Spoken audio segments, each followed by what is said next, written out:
उसी समय तेही अवसर सुनि शिव धनु भंगा, शिव का धनुष पिनाक धनुष भंग हुआ और आए भृगुकुल कमल पतंगा। तभी जब अपनी पुत्र भृगुकुल से परशुराम जी इस राजा जनक की सभा में आए। इस चौपाई का शाब्दिक अर्थ आइए विश्लेषण से चर्चा करें। इस चौपाई को मैं 4 भाग में बांट देता हूं। तेही अवसर भाग 1, दूसरा सुनि शिव धनु भंगा, तीसरा भाग आयु भृगुकुल, भृगुकुल आए, और अंतिम भाग कमल पतंगा। इस 4 भाग को थोड़ा थोड़ा विश्लेषण करते जाए। तेही अवसर सुनि शिव धनु भंगा, आयु भृगुकुल कमल पतंगा। तेही अवसर, किस अवसर पर आए, तो वहां की परिस्थिति क्या थी, राजा जनक की राजसभा की स्थिति क्या थी, किस अवसर पर आए, तो जरूर सुनि शिव धनु भंगा। जब शिव धनुष टूटा वो सुनकर आए, लेकिन किस अवसर पर आए, तेही अवसर। वहां की परिस्थिति मैं बता दूं, सबकी पोजीशन अलग अलग है। धनुष टूट चुका है, परशुराम के आने के पहले तेही अवसर किस अवसर पर आए, वहां स्थिति है गांव वही छवि और लो की बिलो की, सीय जय माल राम उर मेली। मां जानकी भगवान राम के गले में जयमाला डाल चुकी है। परिस्थिति ये है कि मां जानकी को भगवान राम के चरणों का प्रणाम करना है। वो अभी तक प्रणाम नहीं की है। गौतम तियगति सूरत परी, नहीं पर सद पद पानी, मन बिहसे रघुबन बड़ी, प्रीति अलौकिक जा। मां जानकी भगवान राम के चरणों को प्रणाम करना चाह रहे हैं और वह प्रणाम नहीं कर पाई है। तेही अवसर, जयमाला के बाद वधू को या बेटी को पति का प्रणाम करना होता है, किया जाता है। लेकिन इस राज समाज में राजा जनक के इस मंडप में मां जानकी प्रणाम नहीं कर पाई है। घटना घटती है, यहीं पर दूसरी घटना घट जाती है। दुष्ट राजा लोग कहते हैं, लेहु छड़ाई सिय कह को, अधरी बांधउ नृप बालक दो, देह छड़ाई सिय कह को। इस सीता जी को छीन लो, अधरी बांधउ नृप बालक दो। दोनों बालकों को, राम और लक्ष्मण को बांध लो, और जौ भी देह कछु करे सहाई, अजीतहु समर सहित दो भाई। और जौ भी देह कछु करे सहाई, यदि विदेह राजा जनक उस दोनों बालकों के पक्ष में कुछ करते हैं, उनका पक्ष लेते हैं, जीतहु समर सहित दो भाई। राजा जनक को भी परास्त कर लो, दोनों भाई को भी परास्त कर लो और बांध लो, और सीता जी को अपने कब्जे में कर लो। परिस्थिति देखो, मां जानकी भगवान राम के गले पर जयमाला डाली है, प्रणाम करने का मौका है। दुष्ट राजाओं द्वारा भगदड़ किया जा रहा है, हुड़दंग किया जा रहा है। तब कुछ महात्मा राजा बोले, संत महात्मा राजा थे, वे बोले उस दुष्ट राजाओं को, लेहु छड़ाई सी करते हैं, बल प्रताप वीरता बड़ाई, नाक बिना कहीं संग सिधाई। है दुष्टों, तुम लोग कहते हो कि दोनों भाइयों को बांध लो, सीता को छीन लो, राजा जनक को परास्त कर दो। महात्मा राजा बोलते बल प्रताप वीरता बढ़ाई। हमने तो अभी देखा, तुम लोग को बल देखा, वीरता देखा, बढ़ाई सुनी, नाक पिनाक कहीं संग सिधाई। तुम लोग का नाक बल वीरता बढ़ाई उस पिनाक के साथ चला गया है। और देखो राम नयन भरी तजी ऋषा मद मोह, लखन रोष पावक प्रबल जानी सलभ नहीं हो। और उस भगवान राम को ईर्ष्या से मत देखो, अभिमान से मत देखो। भगवान राम ने धनुष तोड़ दिया है और लखनलाल तो और गुस्से में है जी। लखन रोष पावक प्रबल, उनकी आंखें लाल हो गई। लेकिन इस राजसभा में भगदड़ मच गया है। दुष्ट राजा और संत महात्मा राजा आपस में लड़ रहे हैं। दुष्ट राजा तो कह रहे हैं तो राम लखन को बंदी बना लो, और मां जानकी अपनी सहेलियों के साथ उस राज समाज में खड़ी है भगवान राम के साथ। यही अवसर उसी समय की बात है। तो फिर सीता जी क्या करती हैं? उस भगदड़ में वही खड़ी रही कि प्रणाम की, बिना प्रणाम किए। सहेलियों ने देखा कि या तो हुरदम भगदड़ हो गया है। कोलाहल सुनी सी शकानी, सखी लवाई गई जहरानी। सभी सखियां उस सीता जी को भगवान राम के सामने से वापस रानियों के पास ले आती हैं। रामचरितमानस के अनुसार मां जानकी अभी भी प्रणाम नहीं की, जयमाला डाली है और भगदड़ मच गया है। आपस में धरो पकड़ो मारो बांधो, सीता जी को छीन लो। कुछ संत महात्मा राजा समझा रहे हैं। इस परिस्थिति को देखकर सखी सहेली मां जानकी को महारानियों के साथ ले गई, भवन के सामने ले गई, भवन में ले गई। अब राम जी अकेले हो गए, सीता चली गई। तो भगवान राम क्या करते हैं? राम सुभाय चले गुरु पाही। भगवान राम का स्वभाव है, वो धीरे धीरे गुरु महाराज विश्वामित्र जी के पास जाते हैं। सिय स्नेह बरनत मन माही,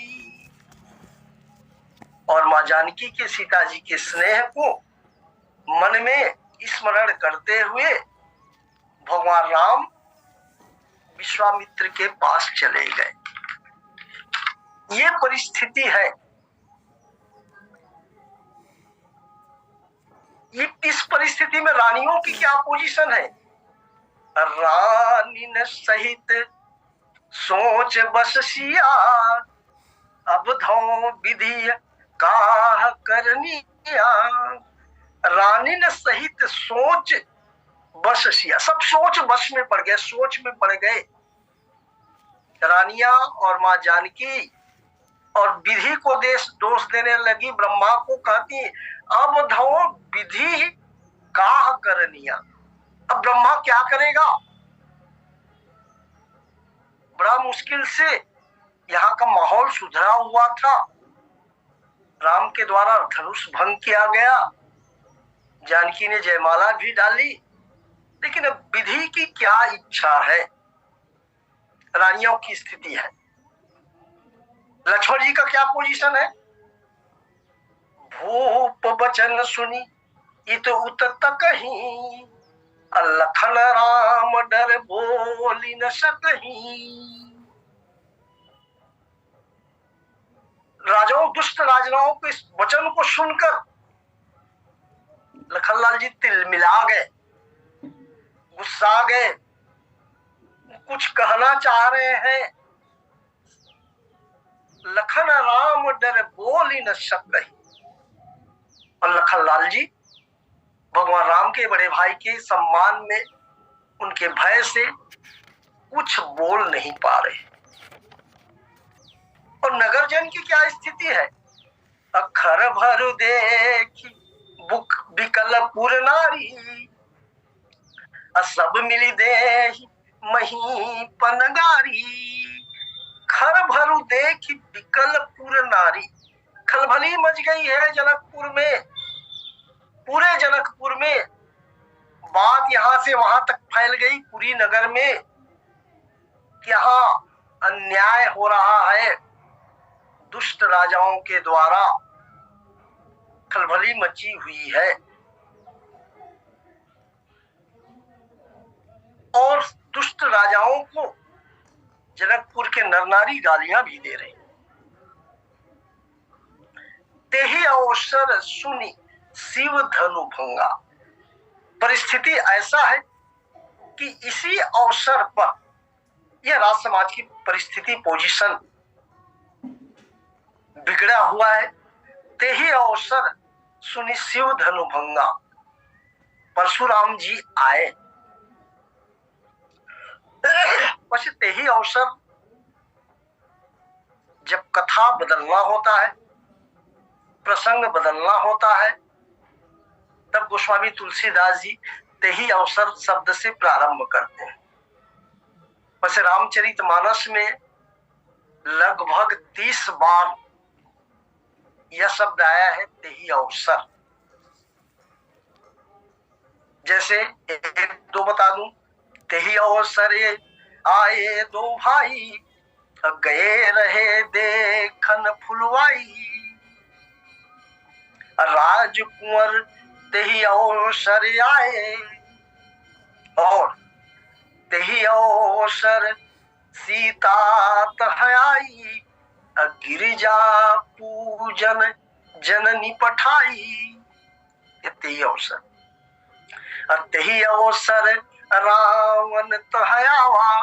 ये तेही अवसर जहाँ विषय बदलना रहता है, प्रसंग बदलना रहता है, तभी इस शब्द का उपयोग गोस्वामी तुलसीदास जी करते हैं।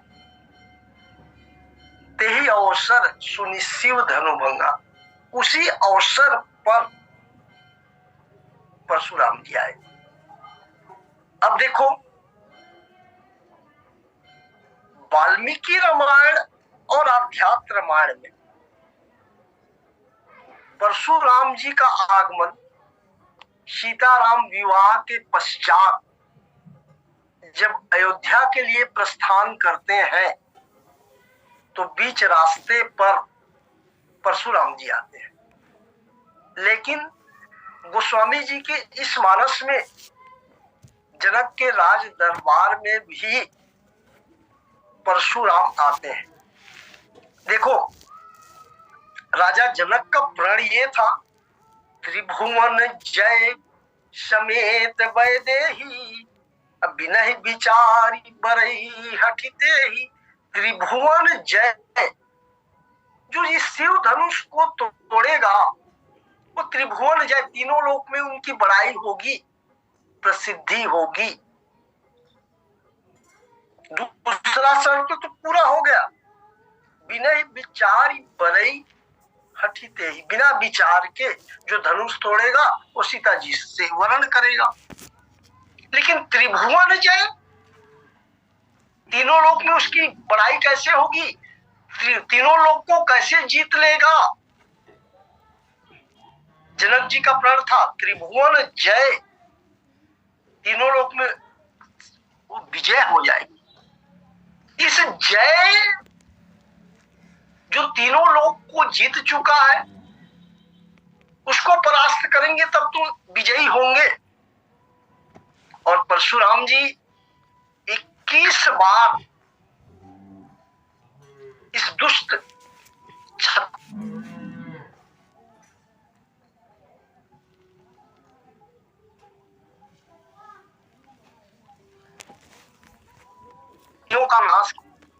वाल्मीकि रामायण में तो 12 है, लेकिन यहाँ जनक जी का प्रण है त्रिभुवन जय समेत बदे। त्रिभुवन में विजेता हो, और विजेता कौन होगा? जो त्रिभुवन को जो जीत लिया उसको परास्त करेंगे। तब इस परिस्थिति को लेकर त्रिभुवन जय और त्रिभुवन विजेता परशुराम जी आए। परशुराम आए ना, वो सही में विजेता है। देख महीप सकल सकुचाने, बाज झपट जनु लवा लुकाने। परशुराम आए ना तो सब दुष्ट राजा इधर उधर ताकने लगे, इधर उधर देखने लगे, झुकने लगे, परशुराम जी से नजर नहीं मिला सके।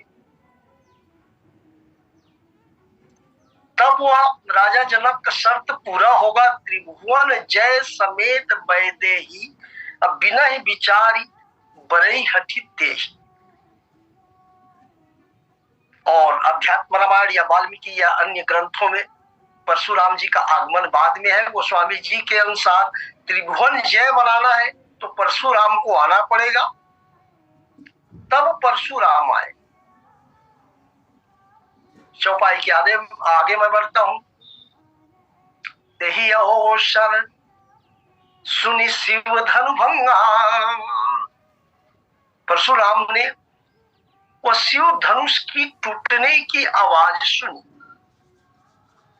वो कहाँ है? महेंद्र पर्वत पर रहते हैं, और महेंद्र पर्वत से वो आवाज सुनी। कैसा आवाज था, कितना आवाज था? भगवान राम ने जब धनुष को तोड़ा, उसकी आवाज के बारे में गोस्वामी जी लिखते हैं, तेहि क्षण राम मध्य धनु तोरा, भरे भुवन धुनि घोर कठोरा। पूरे तीनों लोक में घोर आवाज, कठोर आवाज सुनाई दिए। छंद में लिखते हैं, भरे भुवन घोर कठोर, रौर विबाज तजी मारगु चले। धनुष टूटने का आवाज इतना जोर से हुआ कि रविबाज तजी मार्ग चले। सूर्य भगवान के रथ में जो घोड़े फंदे हुए थे उनकी दिशा बदल गई, और चिक्क रही दिग्गज, और दिग्गज जो हाथियां हैं, 10 दिशा के हाथी चिंघारने लगे, चिक्क रही चिंघारने लगी, डोल मही पृथ्वी हिलने लगी। अहि कोल कुरुम कलमले, और अहि अर्थात शेषनाग जिनके सिर पर पृथ्वी रखा, वो हड़बड़ा गए, डोलने लगे। कहाँ की आवाज है, कैसी आवाज है? कोल कुरुम कलमले, बराह कच्छप सब छटपटाने लगे। पानी में रहने वाले, थल में रहने वाले, आकाश में रहने वाले, पाताल में रहने वाले, तीनों लोक में, तीनों लोक 14 भुवन में उस धनुष की आवाज गई।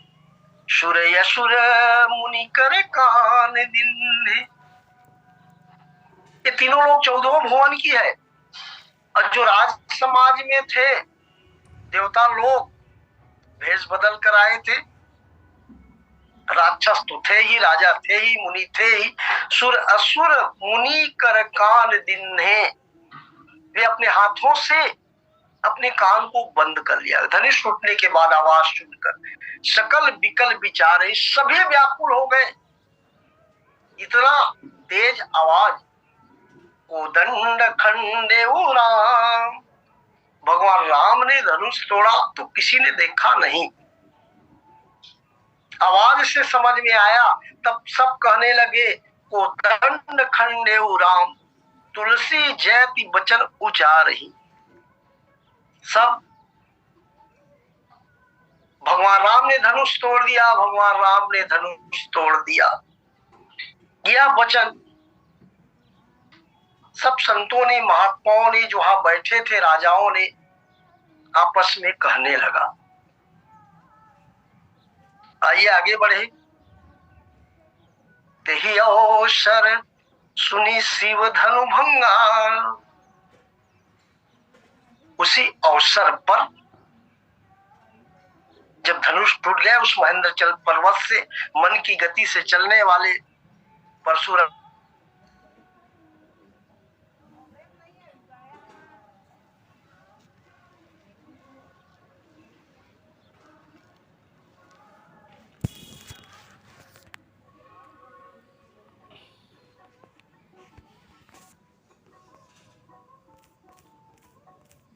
देखो यहां परशुराम नहीं दिया है, भृगुकुल पिताजी का भी नाम नहीं दिया है, यहाँ भृगुकुल। देखो दो कुल प्रसिद्ध है, एक भृगुकुल और दूसरा रघुकुल। भगवान राम को रघुवर, रघुवीर, रघुकुल ऐसा कहा जाता है। और इसको भृगुकुल, आयो भृगुकुल कमल पतंगा, भृगुकुल के जिसके नाम से कुल चलता है उसकी निश्चित रूप से प्रसिद्धि रहती है। भृगु महाराज इनके पूर्वज थे, तब से भृगुकुल कहा जाता है। आयु भृगुकुल। वैसे भृगु महाराज जी ब्रह्मा के मानस पुत्र थे। भृगु की संक्षेप में 2 मिनट में कथा बताऊं, फिर मैं आगे बढ़ूंगा। आयु भृगुकुल, महात्मा भृगु, ब्रह्मर्षि भृगु के द्वारा कुछ संत महात्माओं ने पूछे कि संसार में सबसे बड़ा देवता, सबसे ज्यादा पूज्य किस देवता की होती है।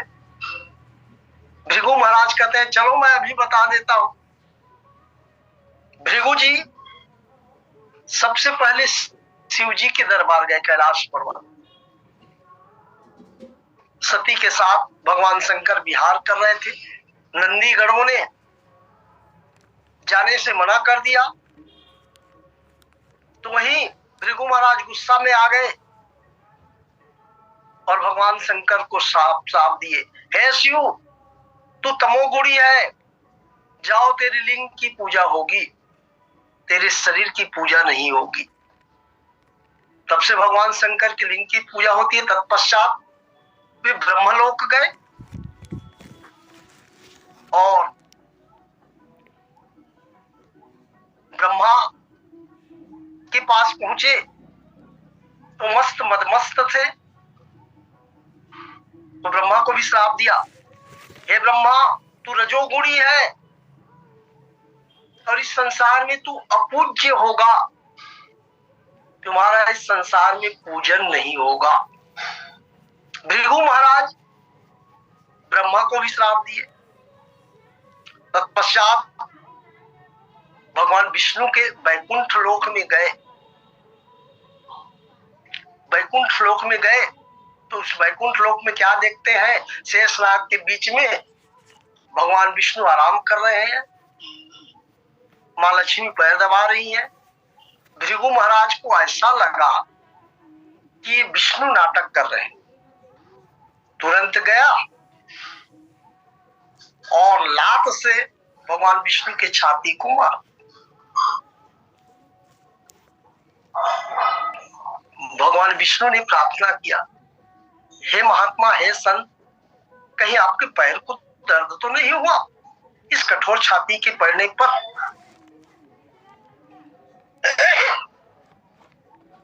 भृगु ने हाथ जोड़ लिया और कहते हैं कि हे सतोगुणी देव, आप त्रिदेवों में सबसे अधिक पूजने वाले हैं। तब तो किसी कवि ने कहा है, क्षमा बड़न को चाहिए, छोटन को उत्पात, और काहरी को घट गयो जो भृगुमारी लात। क्षमा बड़न को चाहिए, बड़ों को क्षमा करना चाहिए, और छोटे को कोई छोटा बदमाशी कर देता है, उत्पाती कर देता है तो उसको क्षमा करना चाहिए। भगवान विष्णु का क्या नुकसान हुआ, जो भृगु मारी लात, भृगु ने लात मारी,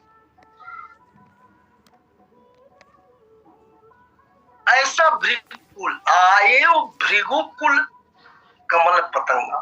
परशुराम की एक और विशेषता मैं बता दूं, भगवान विष्णु के 10 पूर्णावतार हुए, या कहे भगवान विष्णु के 24 अवतार हुए, उसमें परशुराम एक ऐसा अकेला अवतारी पुरुष है।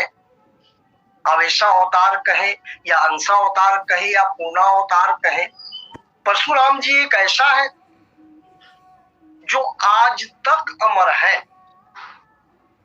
पूर्णा अवतार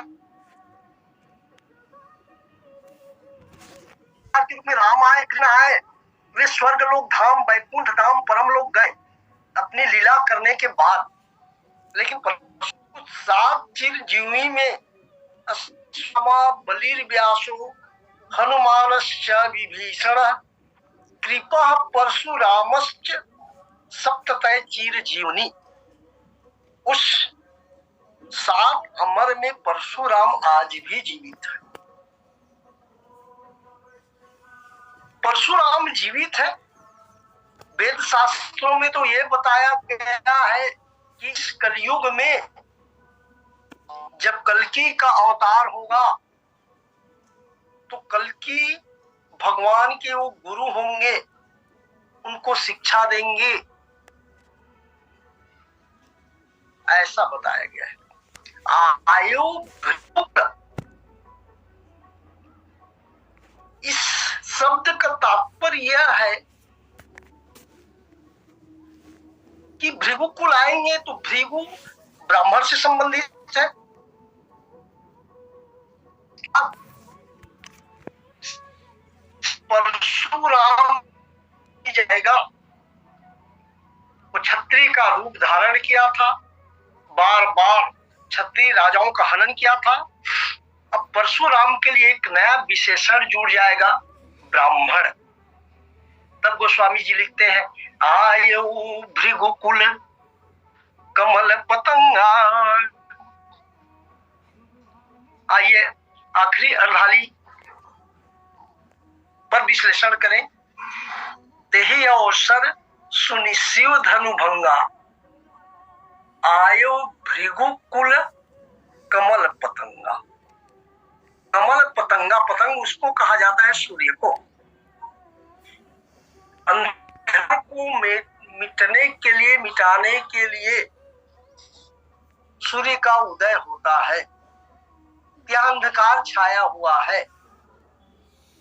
आपस में राजा लोग लड़ रहे हैं,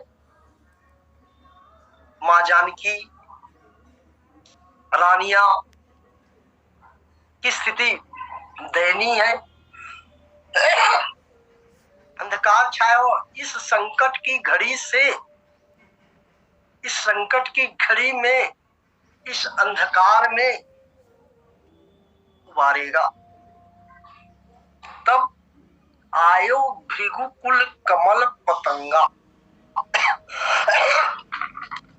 वो भृगुकुल पतंग के रूप में आए, सूर्य के रूप में आए। अब देखो, इस राज समाज में 2 पतंग हो गए। एक भगवान राम भी उदित उदय गिरि मंच पर रघुवर बाल पतंग, बिकसे संत सरोज सब हर से लोचन भृंग।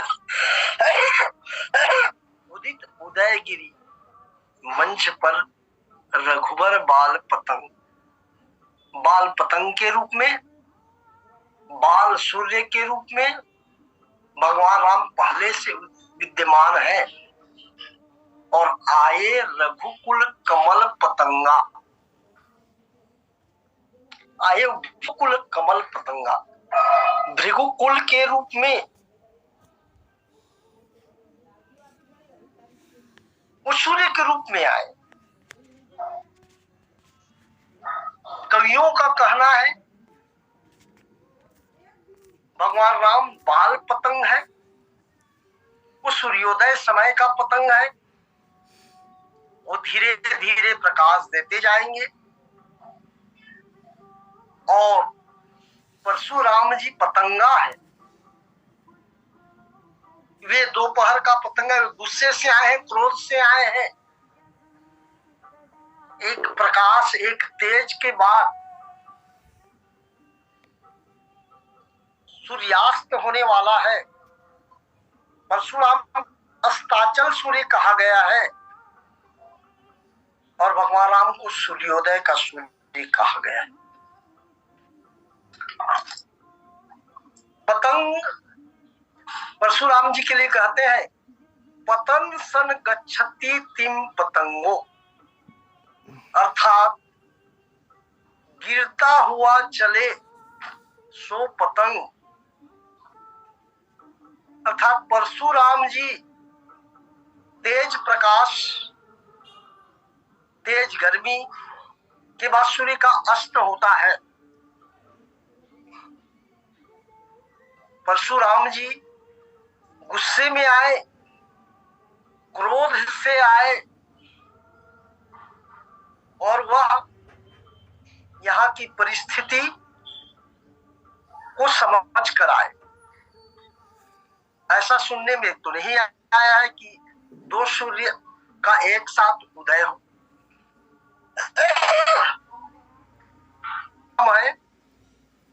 शायद ऐसा संयोग है कि दोनों राम पहली बार और आखिरी बार आए, आपस में दोनों ने देखा तो का संतों महात्माओं का कहना है कि परशुराम जी गिरता हुआ पतंग, सूर्यास्त होने वाला पतंग है, वह गर्मी और तेज को प्रकट कर रहा है।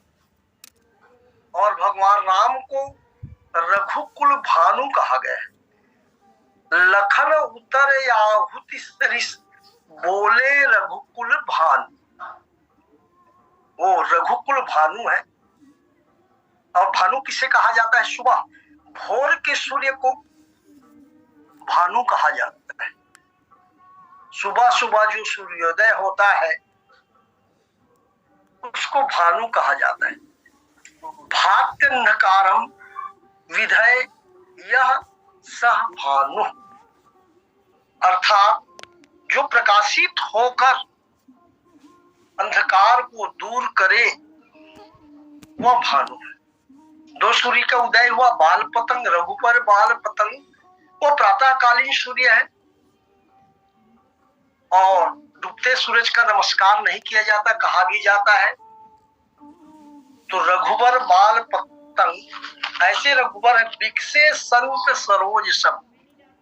भगवान राम जब धनुष उठाने के लिए खड़े हुए ना, बिकसे संत सरोज सब, जितने संत हैं, सरोज रूपी कमल रूपी संत हैं, वे हर्षित हो गए, वे खिल गए कि निश्चित रूप से अब सूर्योदय हो गया है, अंधकार मिट गया है और भगवान राम निश्चित रूप से धनुष तोड़ेंगे।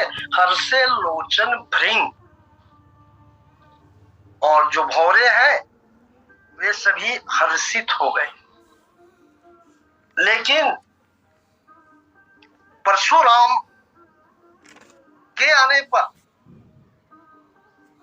देखी महीप सकल सकुचाने,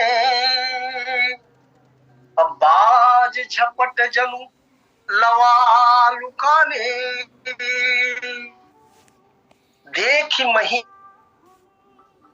सकल सकुचाने, जितने राजा थे वे सकुचा गए और मानो कि बाज आ गया है, ये छोटे लवा चिड़िया को झपट्टा मारने वाला है।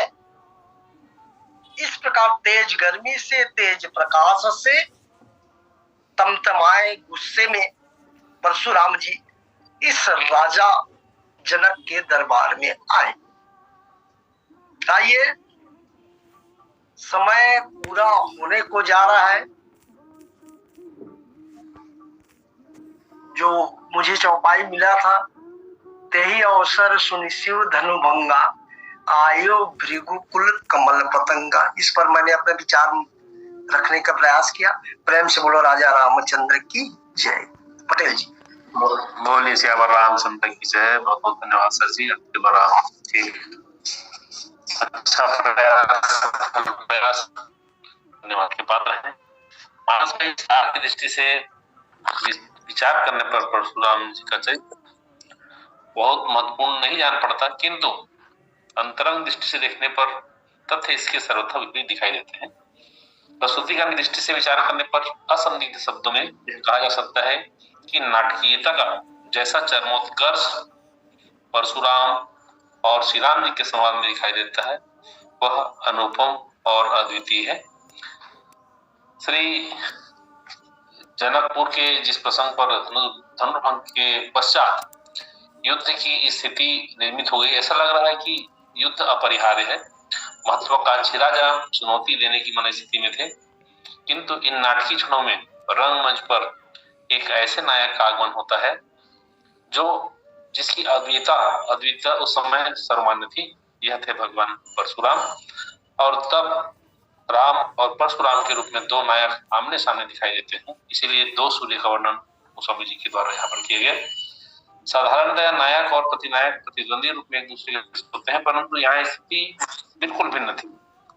यह दो समान नायकों की प्रतिद्वंदिता थी। उनमें कुछ अनोखे साम्य भी थे।